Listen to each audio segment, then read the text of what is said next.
안녕하세요. 이번 시간에는 기말고사 내용을 정리해 드리도록 하겠습니다. 그 FET와 OPAMP에 대해서 전반적인 내용을 살펴보도록 하겠습니다.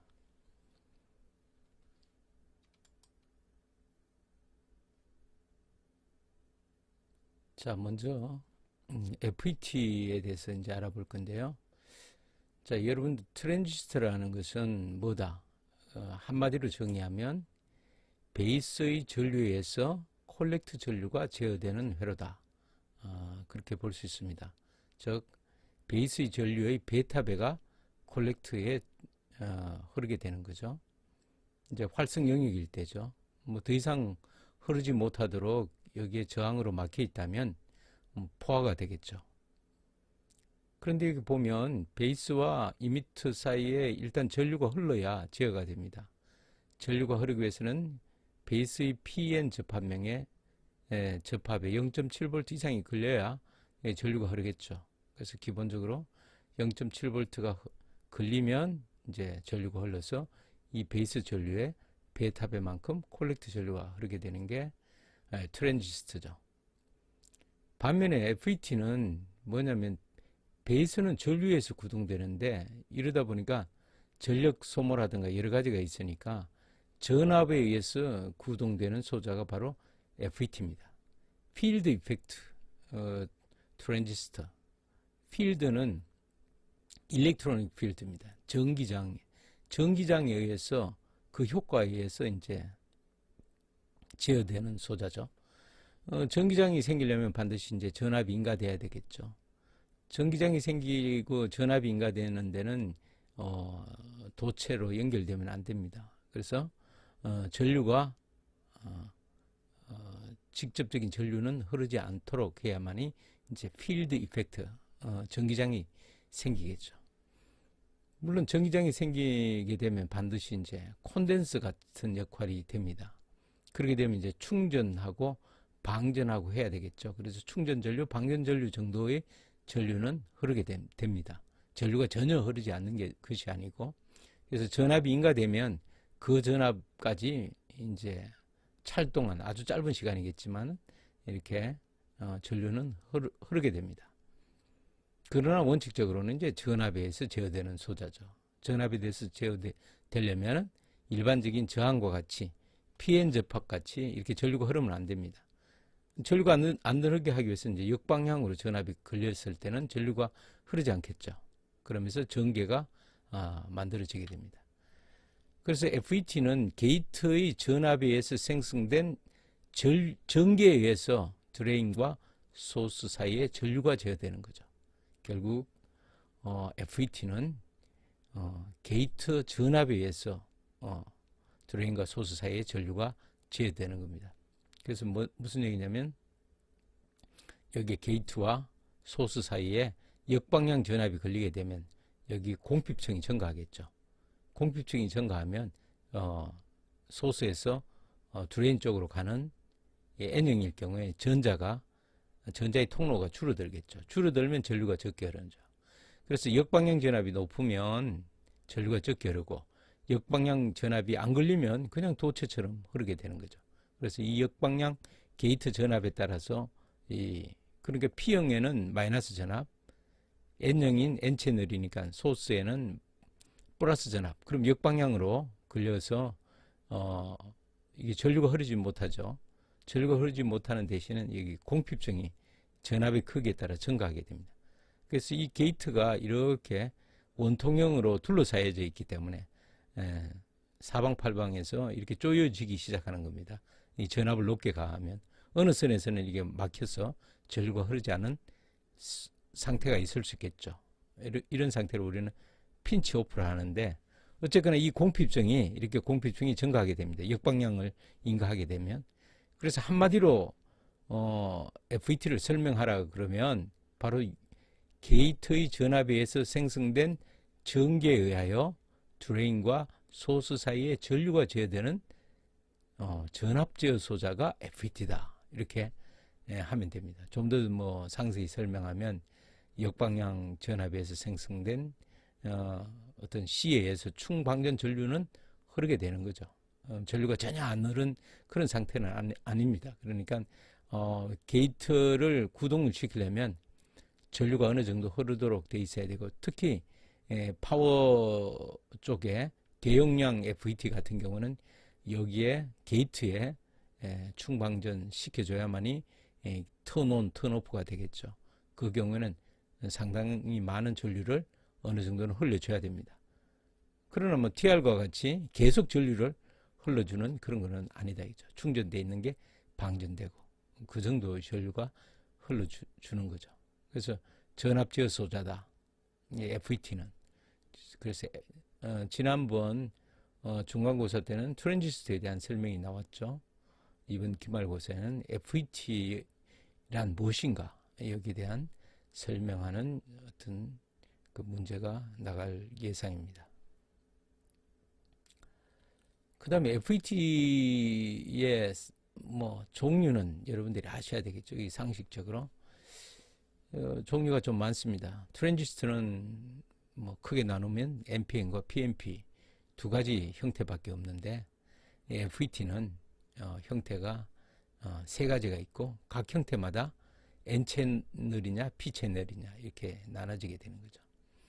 가장 많이 쓰이는 게 이제 접합형, 가장 많이보다는 최초에 만들어진 게 이제 접합형 FET죠. 정션 FET라고 합니다. 정션 FET.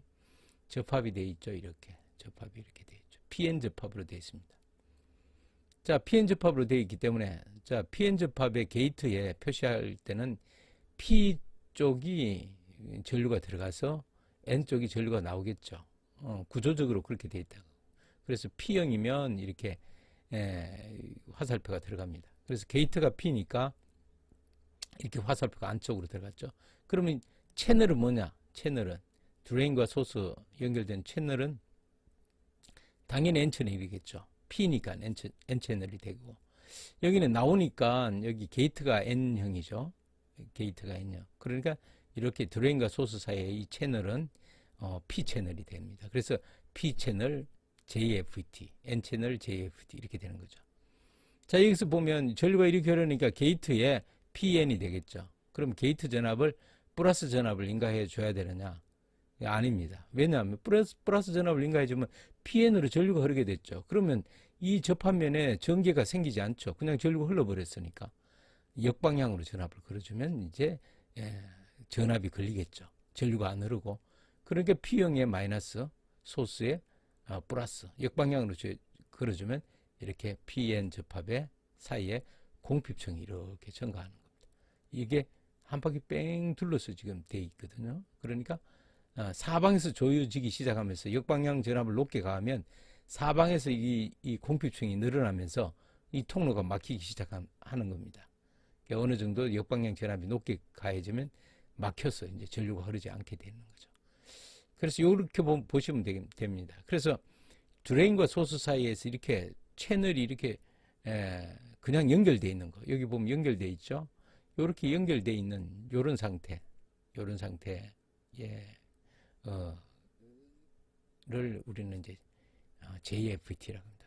그래서 게이트와 채널 사이도 이렇게 접촉으로 붙어 있죠. 나머지 이제 종류는 이제 모스 FET인데, 모스 FET는 이제 게이트에 이 게이트를 SiO2로 규소죠. 산화 규소로 돼갖고 여기 절연이 돼버립니다. 실리콘에 O2가 붙어서 산화돼서 절연이 돼버립니다. 그러면 게이트하고 소스 사이에는 어차피 전개만 있으면 되니까 괜히 PN 접합으로 만들면 순방향 전압 걸려버리면 전류가 흐르고 전개가 없어지니까 어차피 전류가 흐르지 않을 걸 여기 산화 피막으로 이제 막아버린 거죠. 그리고는 이제 금속 막대로 게이트를 이제 뽑아낸 겁니다. 아주 얇게 이렇게 산화막을 입히게 되는 거죠. 1마이크로미터 정도로 아주 얇은 산화막입니다. 자, 그 종류가 이제 두 가지가 있는데 공핍형과 증가형이 있습니다. 동작을 보시면 여기는 이제 JFET는 접합되어 있고 역방향 전압에 의해서 전압의 크기에 대해서 조여지는 거고요. 공피평이 어떻게 보면 마찬가지로 접합평하고 뭐 거의 비슷합니다. 어떻게 되냐면 똑같이 채널이 이렇게 연결되어 있어요. 드레인과 소스 사이에 이렇게 연결이 되어 있죠. 연결이 되어 있고 게이트는 이제 절연이 되어 있죠. 이렇게 게이트와 채널이 중간에 이렇게 사이가 갭이 있는 거는 모스 FET입니다. 모스 FET는 전부 다 갭이 있죠. 게이트와 다 갭이 있습니다. 그런데 이제 이 채널은 이제 N 채널일 수도 있고 P 채널일 수도 있죠. 그런데 이제 어떻게 하냐면 여기는 이제 기판이 있어요. 기판이 있으니까 기판과 채널 사이에 게이트와 채널 사이에는 이 절연체로 막혀져 있으니까 전류가 흐르지 않으니까 이쪽 저쪽 화살표로 표시할 수가 없어요. 그래서 기판과 채널 사이를 이제 화살표로 표시하는 거죠. 그럼 바로 중간이 기판을 나타내는 의미하는 내용이죠. 그래서 기판이 P형이고 N 채널이면 기판이 P형이죠. 그러면 P에서 N으로 이렇게 화살표 표시가 되어 있습니다. P형과 N형이라는 것은 뭐 이쪽에는 전극이 연결되어 있지 않기 때문에 이 구조적인 걸 얘기하고 있습니다. 이거 마찬가지로 여기에 전압을 인가하게 되면 어떻게 되느냐. 여기서 마이너스 전압을 인가하게 되면 여기 마이너스 전압을 인가하게 되면 여기 있는 전자와 이 마이너스가 이렇게 상호 배척이 되겠죠. 배척이 되면서 여기에 마찬가지로 전자의 통로가 이제 막히게 됩니다. 마이너스 해주면 여기 마이너스 가해주면 그래서 비슷합니다. JFET하고 동작하는 게 비슷합니다. 단지 게이트에 절연체 그래서 산화물이 여기 지금 들어있어서 절연되어 있는 거죠. 아주 얇은 산화막 그리고 금속막으로 그래서 금속의 산화 피막이 이제 이렇게 입혀져 있어서 절연돼서 여긴 게이트에는 플러스나 마이너스 어떤 전압을 가하더라도 뭐 게이트의 전류는 흘러 들어가지 않고 여기와 여기 사이에는 이제 콘덴스 역할을 하게 되는 거죠. 전개가 이제 가해지게 됩니다. 그래서 이제 표시를 보면 여기가 기판이 P니까 이건 N 채널, 기판이 N이죠. P에서 N으로 이렇게 전류가 흐르니까 기판이 N이니까 여기는 P 채널. 그래서 P 채널 공피평 모스 FET. 이 공피평이 생긴다는 거죠. 이렇게 마찬가지로 여기와 마찬가지로 공피평이 생기는 게 바로 공피평 모스 FET. 동작은 이제 비슷하게 되는 겁니다. N 채널일 때 역방향 전압에 의해서 여기가 공피층이 증가함으로써 전류가 드레인과 소스 사이에 흐르는 전류가 제어되는 거죠. 이제 나머지 하나는 이제 증가형입니다. 증가형은 다른 게 아니고 드레인과 소스 사이에 끊어져 있어요. 여기 보면 표시가 이제 드레인과 소스 사이에 이렇게 끊어져 있죠. 자, 끊어져 있는 게 바로 증가형이다. 증가형 FET도 기판을 기준으로 하는 거예요. 기판을 기준으로. 기판이 이렇게 보면 기판이 이렇게 나오도록 돼 있죠. 이게 나오면 이게 N형 기판이니까 P 채널. 여기도 마찬가지로 기판으로 나오니까 N형 기판이니까 P 채널. 이 표시는 다 똑같습니다. 이게 N 채널이냐 P 채널이냐는 공피평이냐 증가형이냐 똑같은데 증가형은 이 사이가 채널 드레인과 소스 사이가 이렇게 끊어져 있는 거는 보다 증가형 모스 FET다. 이 동작은 이제 반대로 되는 거예요. 반대. 여기 봐요. N채널 경우에는 여기다가 역방향을 걸어서 이렇게 공피층을 확산시키는 게 아니고 여기에는 어차피 뭐 전류는 흐르지 못하지만은 여기에 P형 플러스 전압을 인가하게 되면 여기는 P형 기파에 있는 전자들이 여기 모여갖고 여기에 통로를 만들어줍니다. 그래서 플러스 전압이 높으면 높을수록 이 통로가 커져갖고 전류가 많이 흐르게 되는 거죠. 전자가 많아지니까. 그래서 어떻게 보면 요거는 트랜지스터하고 비슷합니다. 전압을 높게 인가하면 전류가 잘 흐르고 낮게 인가하면 전류가 적게 흐르고 그런 어떤 그래서 게이트에 바이어스가 안 걸려버리면 전류가 안 흘러요. 이 두 채널은 게이트에 역방향 바이어스가 안 걸려버리면 전류가 많이 흘러버려요. 근데 여기는 게이트를 그냥 가만 놔둬 버리면 전류가 안 흐르게 되는 거죠. 물론 노이즈에서는 흐를 수 있겠지만 오픈식에서는 안 되죠. 그래서 여기다가 전압을 인가해야만이 전류가 흐르기 시작하는, 여기 바로 이제 정가형 모스 FET입니다. 사용하기에 상당히 이제 어떤 편하다고 할까, 그렇죠.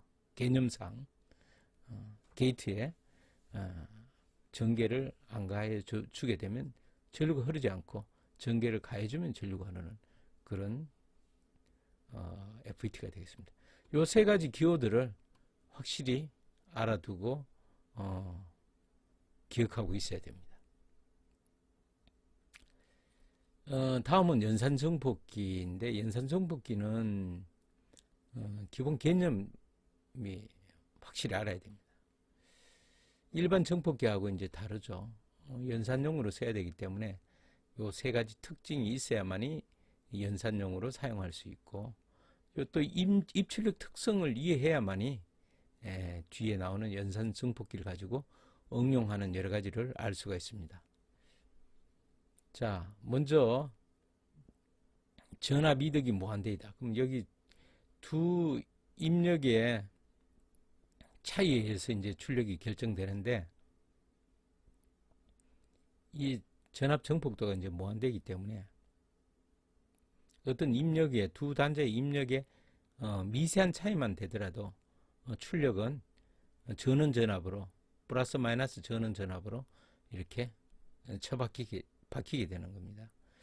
그래서 이걸 교환을 반드시 시켜줘야 되는데, 이렇게 교환을 시켜줘서 우리가 원하는 출력을 낼 수가 있는 거죠. 그 다음에 입력 임피던스가 무한대라는 것은 이 오펜프 내부로 전류가 흘러 들어가지 않는다는 거죠. 그래서 우리가 외부의 회로를 연결할 때 오펜프 내부의 어떤 저항을 전혀 고려하지 않고 회로를 해석 가능하기 때문에 굉장히 중요한 내용입니다. 그래서 내부로 흘러 들어가지 않기 때문에 외부로 흐르는 전류만 가지고 이쪽 상태를 알 수가 있는 거죠. 전압 이득이 무한대인 걸 가지고는 두 단자 사이에 전위차가 없다고 보고 이제 나중에 계산하게 됩니다. 그 다음에 출력 임피던스가 0이라는 것은, 출력 임피던스가 0이죠. 0은 어떤 출력을 연결하더라도 여기에 내부에 전압 강화가 없는 거죠. 그래서 전압이 안 떨어집니다. 1V면 1V, 부하가 어떤 저항이든지 간에 같은 전압을, 출력을 낼 수 있는 그런 장점이 있는 거죠. 출력이 임피던스가 제로라는 것은. 그래서 피드백 하더라도 정확한 전압이 이렇게 전달이 됩니다. 내부저항이 있다면 어떻게 되겠어요? Vout은 원래 출력에서 내부저항 곱하기 전류만큼의 전압이 빠진 전압이 출력이 되겠죠. 그렇지는 않다는 거죠. 근데 이게 이상적인 건데, 실제 만들다 보면 이상적인 게 있을 수가 없겠죠. 그래서 실제 연산 정폭기는 전압 이득과 대역폭이 매우 크다. 대역폭이라는 것은 이제 주파수를 얼마만큼 통과시킬 수 있느냐. 여기에 콘덴서가 없어요. 콘덴서. 입력 쪽에 콘덴서가 없기 때문에 입력 쪽에 사용되는 주파수는 0부터 가능한 거죠. 0부터 가능한 거. 이 속에서 이제 정폭 과정에서 생기는 정폭기의 콜렉트의 어떤 그 콘덴서라든가 이런 접합면의 역방향 접합면의 콘덴서에 의해서 높은 주파수, 고역에서는 이제 이 소자 내부의 어떤 그 기생 용량에 의해서 생성되는 용량에 의해서 제한이 됩니다. 높은 주파수는. 대역폭이 매우 크다는 것은 0부터 몇 메가까지 이렇게 정폭이 가능하죠. 보통 다른 거는 대역폭이 뭐 특정 주파수대만 정폭한다든가, 뭐 중간 주파수만 정폭한다든가, 저역을 정폭한다든가, 고역을 정폭한다든가. 그런데 이 오펜프는 0Hz부터 시작해서 메가헤르츠까지 넓은 대역을 동시에 정폭할 수 있도록 그렇게 되어 있습니다. 마찬가지로 임피던스는 매우 크고 출력 임피던스는 매우 작다. 그래서 요거만 이제 외워두시고 기술할 수 있어야 됩니다. 그 다음에 오펜프는 오펜프의 형태를 이제 다 알고 있어야 됩니다. 형태를. 그래서 비반전 정폭기다. 그럼 비반전 정폭기는 플러스 쪽에서 입력이 들어가면 비반전, 마이너스 쪽에 입력이 들어가면 반전이에요. 그래서 플러스 쪽에 입력이 들어갈 경우에 회로는 이런 모양이 돼야 됩니다. 비반전 정폭기의 회로 모양은 반드시 이런 모양이 돼야 됩니다. 이 모양이 아니고 다른 모양이면 안 되는 거죠. 특수한 형태로는 이런 형태가 있을 수 있죠. 물론 여기에도 마찬가지로 플러스에 입력이 들어가야 되는 것은 마찬가지인데 이 저항이 없는 경우도 있을 수 있습니다. 그럼 여기서 보면 그럼 이게 비반전은 왜 비반전이냐? 그러면 이 위상이 바뀌지 않는다는 거죠. 그래서 여기 플러스면 플러스 전압이 되는 거죠. 자, 보시게 되면 여기 만약에 플러스 1V가 들어가게 되면 여기 전이차가 처음에 생겼다고 치면 0V면 여기 1V니까 여기가 높으니까 여기가 플러스 VCC로 무한대로 정폭하면 1V 곱하기 무한대면 무한대 볼트가 돼야 되는데 무한대 전압이라는 건 있을 수 없죠. 그러니까 전원 전압이 돼버립니다. 플러스 전원 전압이.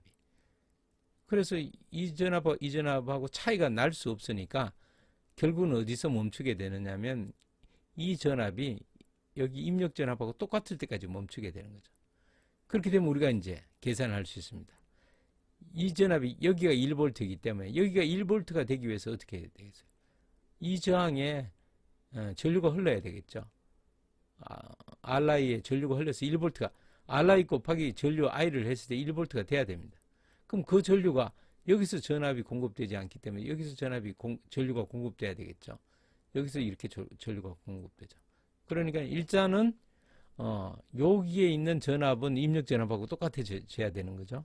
그러면 여기 있는 전압만큼 여기에 걸리는 전압만큼 이건 더 높게 나옵니다. 얘가 이제 1V라면 여기 똑같은 저항이라면 여기도 1V가 걸리겠죠. 그럼 여기는 이제 2V가 되는 거죠. 2V. 그래서 여기 전압은 결국은 뭐냐면 여기 전압 더하기 여기 전압이죠. 입력은 여기 하나 전압인데. 그래서 전압에 걸리는 크기는 저항에 비례하겠죠. 그래서 입력이 Ri에 걸린다면 출력은 RF 플러스 Ri에 걸리겠죠.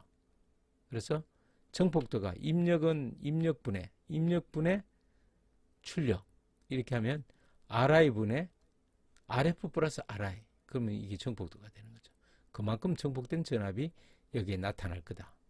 이제 그렇게 얘기를 할 수가 있습니다. 그래서 정폭도는 이렇게 나타납니다.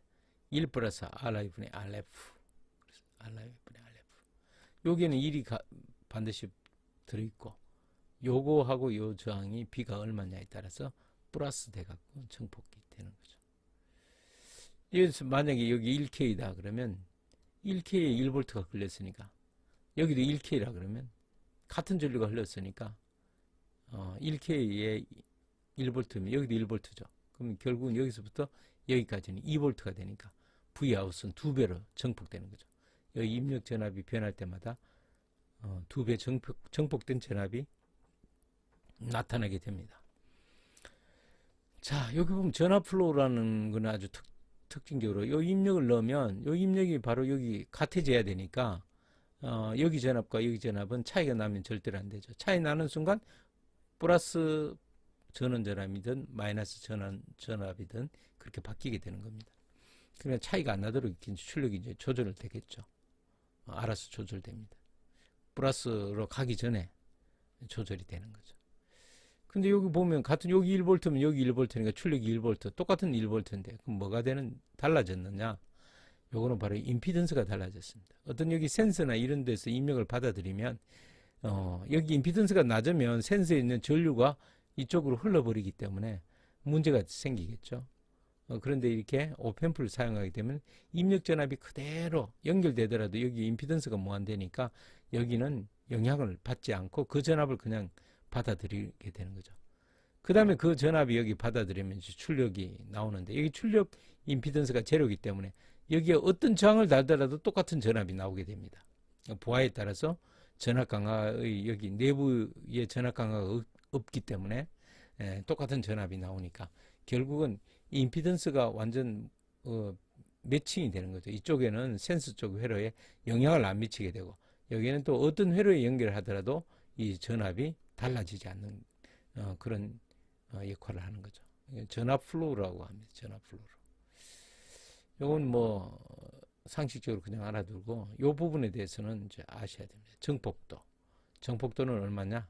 전압이득. 정폭도는 1 플러스 RI분의 RF.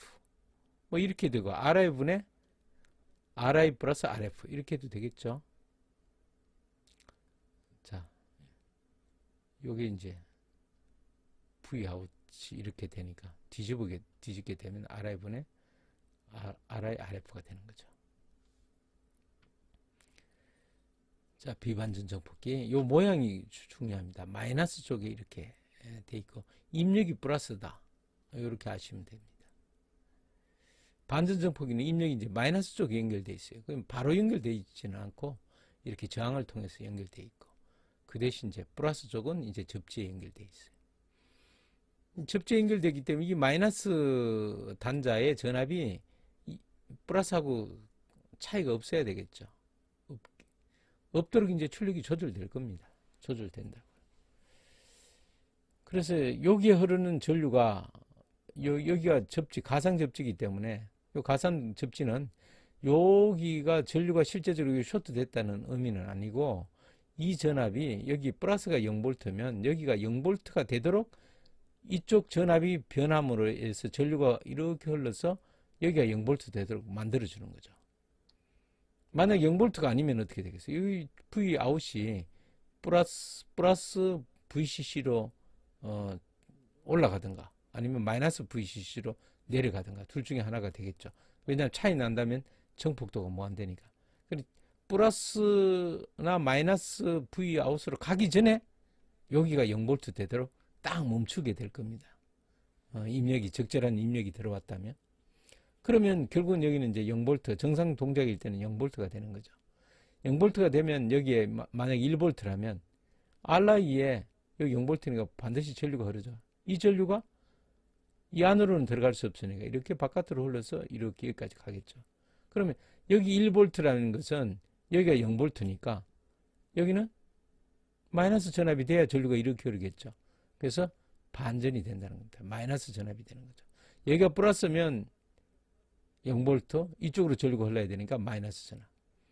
여기 저항이 똑같다면 같은 전류가 이렇게 흐르니까 여기도 같은 전압이 걸리겠죠. 그러면 여기가 0V니까 이게 마이너스 전압이 되겠죠. 만약 여기 저항이 여기보다 2배가 크다면 여기서까지 같은 전류가 흘렀을 때 1V인데 같은 전류가 2배로 큰 저항이 흐르면 2V가 되겠죠. 근데 여기가 0V니까 여기는 어떻게 돼요? 마이너스 2V가 되겠죠. 이렇게 반전 단자의 그 정폭도는 이렇게 바뀝니다. RI분의 RF로. RI분의 RF로 바뀌어서 이 장보다 이 장이 10배 크면 10배 큰 마이너스 전압이 생기고 5배 크면 5배 큰 마이너스 전압이 생기겠죠. 이렇게 보호가 반대로 되어 있다. 이게 반전 정폭기입니다. 반전 정폭기는 마이너스 있는 쪽에 입력이 들어가고 그 대신 저항을 거쳐서 들어가야 됩니다. 비반전은 플러스 쪽에 입력을 바로 넣을 수 있겠죠. 물론 그 마이너스 쪽에 이렇게 교환되어 있는 회로가 있어야 되고. 그래서 반전과 비반전 정폭기의 모양과 정폭도를 계산할 수 있어야 됩니다. 정폭도를. 반전과 비반전은 모양과 정폭도를 계산할 수 있어야 됩니다. 다음에는 이제 미분 회로와 적분 회로는 생긴 모양을 이제 기억해야 됩니다. 생긴 모양. 자, 미분이든 뭐 적분이든 간에 여기 입력할 때는 반드시 여기에 지금 반전 단자에 이렇게 입력됐죠. 그래서 여기는 무조건 가상 접줄이 0V가 되니까 여기에 전압이 바뀌면 바뀌는 전압만큼 이 콘덴서에 충전되겠죠. 0V면 여기 1V면 여기 1V로 이 콘덴서가 충전돼서 전류가 흐르겠죠. 그래서 여기는 뭐냐면 여기는 콘덴서의 전압이 충전되어 있는 전압이 입력에서 변화가 생기는 양만큼 전류가 충전 또는 방전하기 위해서 전류가 흐르겠죠. 그때만 그러니까 변화가 있을 때만 전류가 흐르니까 전류가 흘러야만이 여기 전압은 나타나는 거죠. 결국은 여기가 0V가 되니까 이렇게 만약에 방전이 된다. 방전이 된다면 이제 마이너스가 될 거고, 충전이 되면 플러스가 될 거고, 뭐 그런 식으로 되겠죠. 이렇게 충전이 되면 이거 마이너스가 되겠네요. 여기 마이너스 전압이 돼야 되겠네요. 그럼 마찬가지로 방전이 되면 이렇게 방전되니까 이거 플러스 전압이 되겠죠. 그라운드를 거쳐서 방전이 되니까. 그래서 충방전되면 되니까 이거는 뭐냐면 직렬로 연결됐어요. 입력과 직렬로 연결한 콘덴서가 있으면 뭐다? 미분. 자, 요거는 뭐냐면 반대죠. 적분은 뭐냐면 여기가 0볼트니까 여기 어떤 입력이 가해지면 반드시 0볼트가 아닐 경우는 전류가 흐르죠. 전류가 무조건 흐르면 여기에 콘덴서는 그 전류에서 충전이 되겠죠. 전류가 흐르는 양만큼 충전이 되면 이 양단 전압은 증가하겠죠. 그죠? 증가하면 여기가 0볼트이기 때문에 여기는 마이너스 쪽으로 이제 증가하게 되는 거죠. 마이너스 전압이 자꾸 증가합니다. 전류가 안 흐르면 이제 어떻게 되겠어요? 전류가 안 흐르면 이 콘덴서에 충전된 전압이 그냥 그 전압을 유지하는 거죠. 그러다 또 충전하게 되면 이제 이 전압이 더 높아지는 거고, 이렇게 적분회로는 한마디로 이제 더하는 거죠. 더하는 거. 여기에 있는 전류를 축적시켜 주는 거죠. 그러면서 전류가 축적되면 Q는 CV, V는 뭐예요? C분의 Q잖아요. Q가 커지면 전압이 커지고, 그건 Q는 전류죠. 전류가 계속 흘러 들어가면 계속 콘덴서에서 이제 누적돼서 전압이 올라가게 됩니다. 이렇게 적분회로. 미분과 적분회로는 요 생긴 모양을 여러분들이 이제 그릴 수 있어야 됩니다. 나중에 수식 같은 거 이런 거는 나중에 이제 배우고, 지금은 미분회로, 적분회로 그릴 수 있어야 됩니다. 요 자체를 그릴 수 있어야 되겠죠. 자, 이상으로 간단히 FET와 오펜프에 대해서 알아봤습니다. 열심히 공부하셔서 좋은 성적 거두시기 바랍니다. 자, 감사합니다.